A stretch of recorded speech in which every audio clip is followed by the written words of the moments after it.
Hey there, welcome back to the Smell of Logic channel. I am Ramona. We're going to be reading more Reddit stories. This one is the Unconventional Coping Mechanisms. I was thinking about this the other day, and a lot of this is depressing, but I wanted to find something a little more, maybe it's not upbeat, but unusual. So here we go. Ready? The question was, what are some things you do to help you calm down during episodes that you haven't heard anyone else talk about? For me, I film myself venting, kind of like journaling, but I absolutely cannot bring myself to pick up a pen when I'm in this state. And sometimes, after the storm has passed, I'll make a video for my future self, reminding myself that there are terrible feelings, that this terrible feeling is temporary, even if it feels like the opposite. I don't know why it helps, but it does. So here we go. Here's the replies. I will write the shittiest poetry that I have ever written. Laugh out loud. And also film like 50 videos of myself ranting as well, and post them on Snapchat, and then get really embarrassed and delete them when I feel fine again. Daydreaming, or straight up dreaming, I guess, is another. Sometimes the only way I can cope is literally just by being delusional and daydreaming, or going to sleep to dream about things when they get better. I use the good old grounding technique. I have to physically touch something like grass, sand, carpet. I have to also clear my mind and close my eyes and just listen to my surroundings. Smells also help. I write it all down in a journal, text it to myself. It calms me down when I read it because it makes me realize I'm having an episode. There's a lot of people, a lot of replies like this of people journaling. I have tried it, and I intend to try it again, but doesn't really work for me. That and I lost my journal, so I don't know where it is. There we go. This is a pretty healthy coping mechanism, but it is unconventional and is actually quite nice.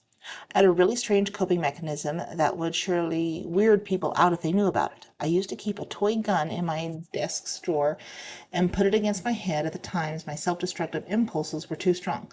Thankfully, I have not had to use it in years. I'll go for a drive, turn up some Breaking Benjamin and just scream, and then I'll cry while I talk shit about everything. And then I'll get back like a whole brand new person. I like going for walks and listening to music, but I have to say, singing or screaming music to the top of my lungs in a secluded place is very helpful. And so I do that too, filming myself. It's kind of hard to watch after, but it's scary enough to know when what you're talking about. Cleaning, putting everything in order and organizing, gives me a task to focus on besides the issues at hand, and then I can calm down my emotions as I'm putting my energy into something else. I also go to my notepad and just write all the irrational thoughts I'm having. I love that you film yourself venting. I might do that. It's just easier for me to type or write because when I'm in that state, I can't speak properly. Excuse me. Yeah, I do this. I record voice notes on my phone because it's faster than typing. Sometimes I feel like a human lie detector because I'm preparing myself to get hurt. So when I feel like this, I usually tell myself that I accept the outcomes no matter what they are.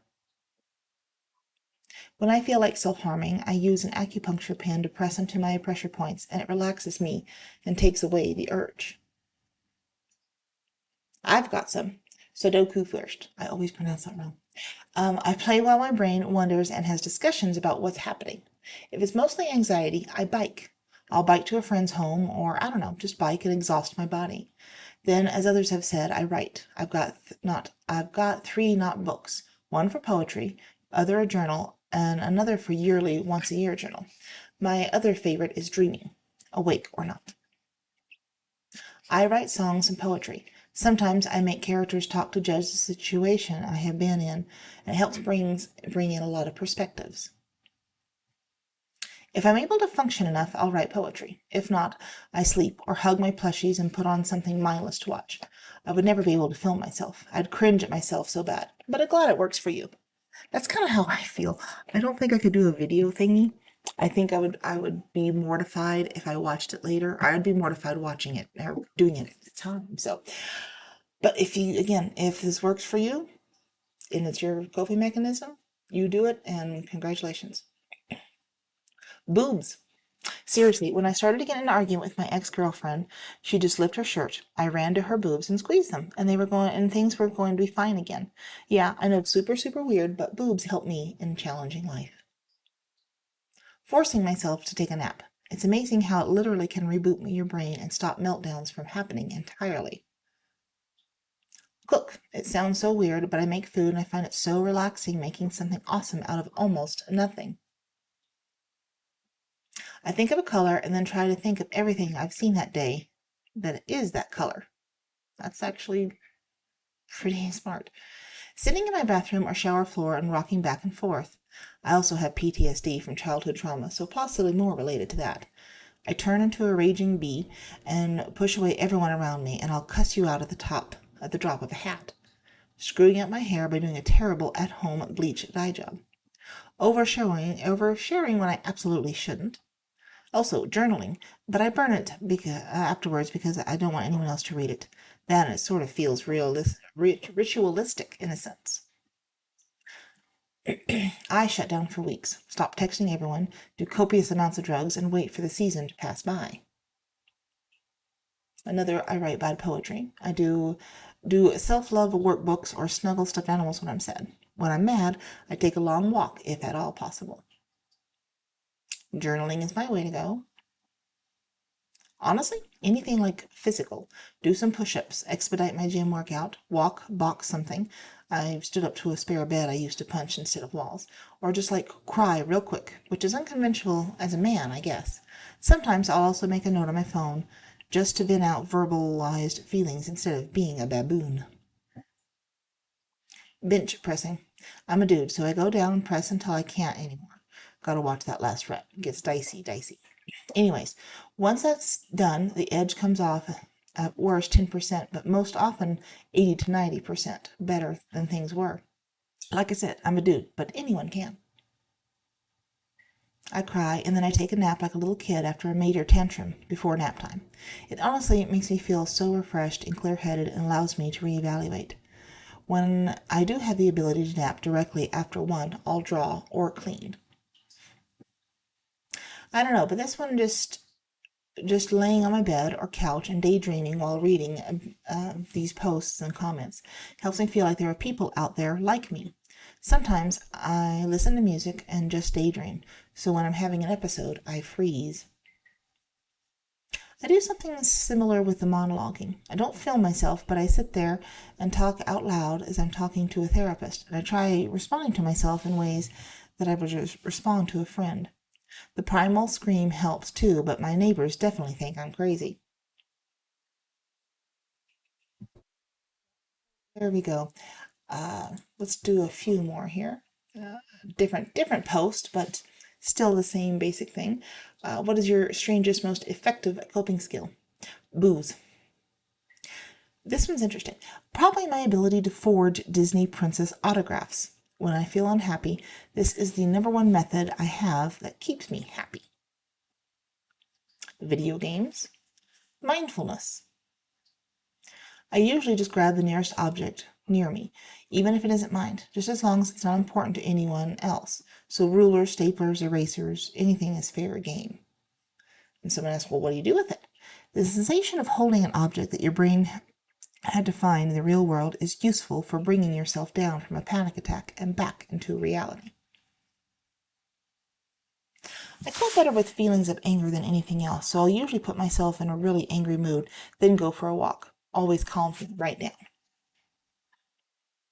I must have been born missing some wiring because I have the ability to not give an F. I love my friends and family, but I'm able to cut someone out of my life and not even think twice about it. I'll never understand drama, the people with drama in their lives, or movies or shows depicting it. If I don't like something or someone, just move on. Someone says that's metal as see, personally, I find knitting to be very soothing. Just zoning out, listening to YouTube or something random while you do rows and rows of garter stitch is very relaxing. It keeps your hands busy and you end up with a blanket or scarf after a while. Sleeping. Daydream that I am in a zombie apocalyptic world. Should I stay in one place or barricade myself? Or should I live a nomadic life? Where to where to where to get constant food and water supply, how to preserve food, how to farm food even if I decided to stay. How about medications and first aid? What will be my weapon of choice? If there are any ammunitions, where do I get a constant supply? How to make zombie traps? how to build my base to ward off zombies. Then, in the end, realize I can probably handle things in my current life better than in a zombie apocalypse. So, my guy friend makes jokes, sometimes inappropriate. This coping skill led him to get laid off from his volunteering position recently. I intentionally drink a mild neurotoxin produced by fungus on rotten grains in order to dull my senses so I forget my anxiety. And someone says that sounds like drinking with extra steps. Wearing masks just makes me feel incognito. Socks. Weird patterns. Bright colors. Fluffy or smooth. Knee-high, normal, short. Literally anything that makes them stand out, even if no one else will see them. Whenever I feel down in the dumps, I just put on silly socks that day, and instantly I feel better. Whenever I see an edge of the socks above my shoes, I smile. Effing nonstop eating and making conversations with myself. I playfully argue with people about things that don't matter to get my problem out of my mind. Blast Here Comes the Boom on repeat for hours at a time. Learning to not care. Ask yourself a series of easy questions. Will this matter in 3 months? Will it matter in 10 years? Can I actively control this? Will this prevent me from living my life daily? Will this cause financial ruin? If you answer no to all of those things, then you should probably just not care about it. It's pretty simple. Only worry about what you have an active stake in controlling. Yes, a bridge might fall on you when you're driving, and the plane you're flying on might crash, but that's nothing you could ever plan in a million years for, so just don't worry about it. Sitting, lying on the floor, essentially grounding myself in the moment. I make myself aware of the fact that life doesn't care, and neither should I. When I'm feeling something, I watch 50-50 posts. It's either something gory or adorable, and then it's gory, and I interpret it and be fascinated. It calms me down and makes me feel insane, but sane. Go to the gym. Nothing to release stress and rage in a constructive way like to throw metal objects around. I don't know if it's too strange, but I tried to get into a fight with some dumb, annoying people at my school. Taking 3 to 4 hot showers in the same day. I've only been pushed to the point where I took 3 showers just one time, though. I guess due to the fact that I'm always in deep thought when I'm in the shower, but I don't think about my shitty situations, or I think so much about it that I fast forward to the thoughts that help me get past them. Fan fiction. As a grown-ass adult and touring and torturing the characters I identify with in some form of unorthodox therapy. Thinking about my crush?